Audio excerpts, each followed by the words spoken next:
This time it's 5 Italian Big Thumping singles.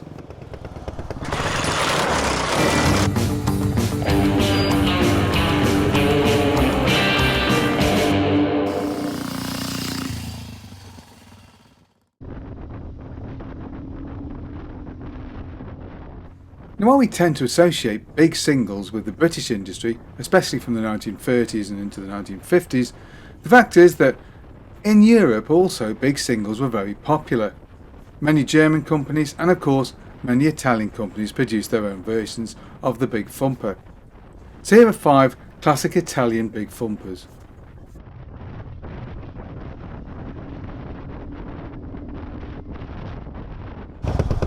The Yamaha Harley-Davidson 350 Sport. Yamaha was and is a company famous for its aircraft division, but after the Second World War they branched out and began to produce motorcycles. They were reasonably successful, and in fact so much so that they piqued the interest of American company Harley-Davidson, who bought a large stake in the company in 1960, and the stake would become full ownership in the early 70s. Now the company is best known for its horizontal 4-stroke singles, which would first appear as small capacity units, just 165cc, in the 1950s, although of course this would be gradually enlarged and tuned. So much so they were able to use it in Grand Prix racing, with the Pucker Grand Prix 250 making a very creditable 46 horsepower. Enough to see the company to 2 Grand Prix world titles during the late 60s. And in fact even into the 1970s, now badged as Harley-Davidsons, their machines would remain successful, although by that point they were using 2-stroke engines. The 350 Sprint arrived in 1969, with the Yamaha version sold in Italy as the Goldwing or Alador. Now the 350 did not have the technology that the Pucker Grand Prix bikes had, being just a simple overhead valve design of 344cc, with its engine, like the Grand Prix bikes however, laid horizontally. There was only a 4-speed gearbox, while the Grand Prix bikes of course had 5-speeders. And of course peak power was well short of the Grand Prix bikes at just 25 horsepower at 7,000 RPM.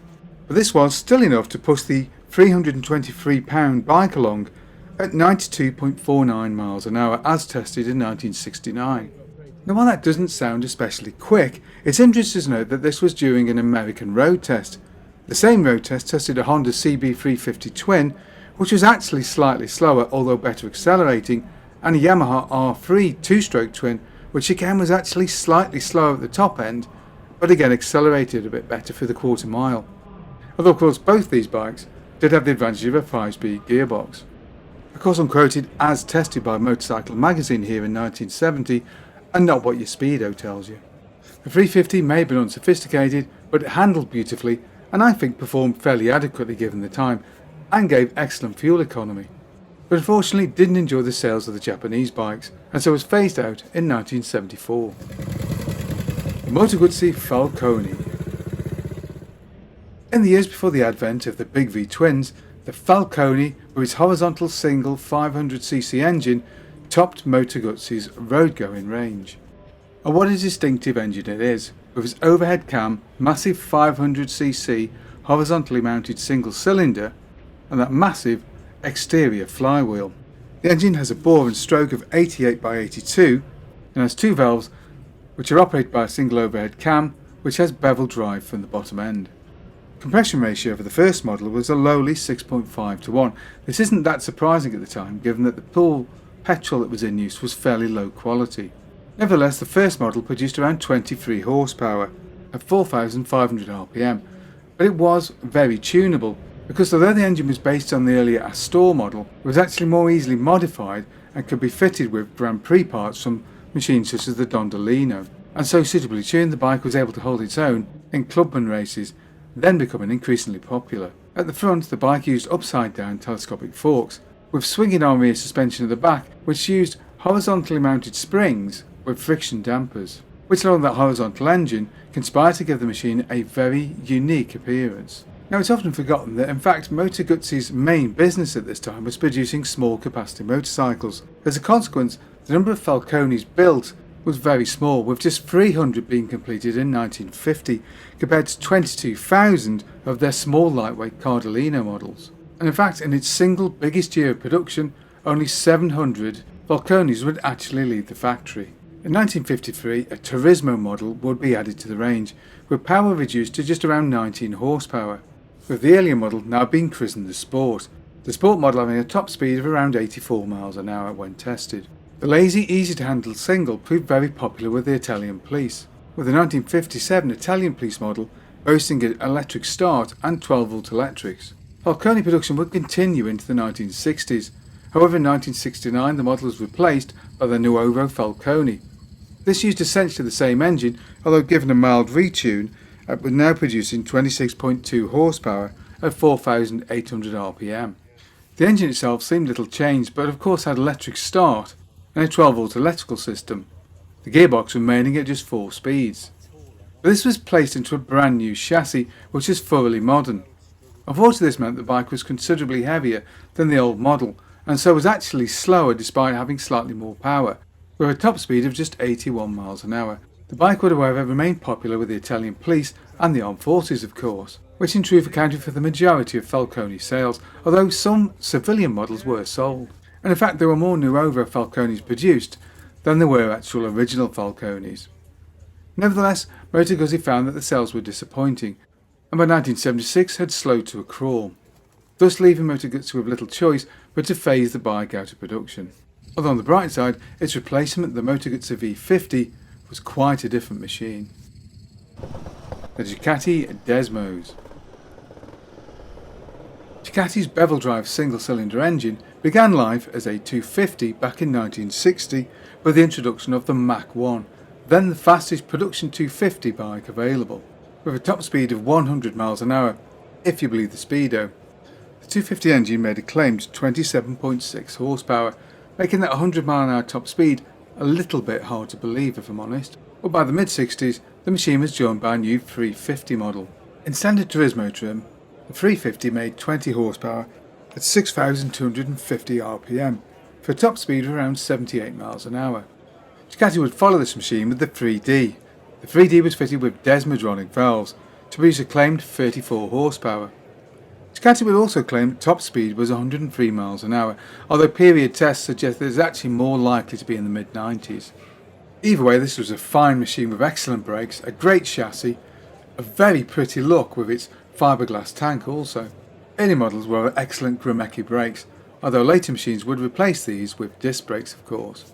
The final evolution of Ducati singles came with the 450 of 1969, and the 27 horsepower 450cc Scrambler is today perhaps Ducati's most famous and most popular big single, and one whose influence continues in today's modern V-twin scramblers. Italjet's Indian Velo. Okay, I know what you're thinking. The bike says Indian on the side and Velo, suggesting Indian motorcycles in some way and Velocette motorcycles in some way, which is sort of true, but then sort of not, because the machine is basically an Italjet. Now, Italjet was a company founded in 1960 in Italy. By 1965, they were producing a machine called the Griffon, which used a Triumph Bonneville engine. Now, the Griffon is basically the machine you see in front of you, but fitted with a Triumph engine, same frame, tank and a lot of the cycle parts. So imagine a Triumph Bonneville with an updated chassis and freshened up styling, and that's basically what the Italjet Griffon was. Enter Floyd Clymer. Floyd Clymer is an entrepreneur, he's a millionaire who's made a lot of his money from textbooks about motorcycles, service manuals, that kind of thing. Also, in his earlier life, he'd also been a racer, so the guy was a motorcycle nut and a major devotee of Indian. He'd purchased the Indian M a few years earlier and was using it to sell small machines, but he was thinking big, he wanted something bigger. So he approached Italjet and asked them to construct some bikes especially for him. And essentially, Italjet came up with two propositions. One used a Velocette Venom engine, and the other would use Royal Enfield's Interceptor 2 engine. And the whole deal came to fruition in 1970. Clymer secured the use of some Velocette engines, which were used to create the Indian Velo 500. Unfortunately, only a few of these bikes are actually made, just a few hundred, and even less of the Royal Enfield models, before Floyd Clymer tragically died, bringing the project to a premature end.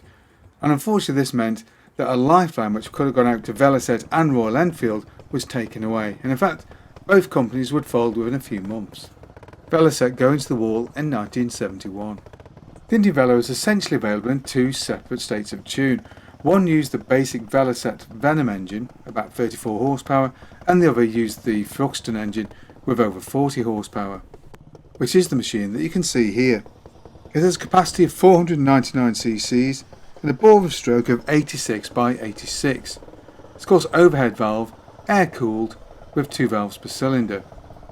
The bike has a compression ratio of 9:1 and a peak horsepower claimed at 41 horsepower at 6,200 rpm, enough to give the machine a top speed of around 110 miles an hour. And the Italjet frame and the Veloset engine make for a very interesting combination. The Italjet frame is better than the Veloset frame that was originally used. It's certainly lighter and more modern in construction, so definitely more rigid, and offers a truly agile and fantastic machine all round. So a brilliant machine, but not a lucky one. The Galera Saturno. Galera's Saturno model is sometimes described as the Italian Gold Star, and you can see why. It's an elegant machine that's beautifully assembled, like the Gold Star itself, although in reality, in road trim at least, it was never a match in performance terms to the actual Gold Star. Nevertheless, this was a beautifully constructed machine, with swinging arm rear suspension early on, proper unit construction engine, with wet sump lubrication. The chassis was a mixture of old and new. It had a swinging arm rear suspension with friction damping, rather like that on the Gutsy, but it also used girder forks at the front. These were of very high quality, however, and were just as effective as the telescopic forks of the period. Established in 1909, Galera is one of Italy's oldest companies, and had great success in the 1930s with their blown 4-cylinder racers. In the immediate post-war period, superchargers were banned, and furthermore the Italian companies were not allowed to campaign their 4-cylinder or multi-cylinder engines. Galera were therefore forced to modify the Saturno into a Grand Prix machine, a job the machine did well until the Italians were once again allowed to use their multi-cylinder engines. The Saturno used a single-cylinder 4-stroke engine with a displacement of 498 cc's, a boring stroke of 84 by 90. In road trim, it produces just 22 horsepower at 5,000 rpm, and enough for a top speed with a 4-speed gearbox of around 85 miles an hour. The Galera was not the fastest bike in production at that time, but is perhaps one of the most elegant. What bikes or collections of bikes would you like to see us do a future video on? Maybe got a bike we can use for a test ride. Either way, get in touch below. Hope you enjoyed that video. If you did, don't forget to like and subscribe, and of course, thank you very much for watching.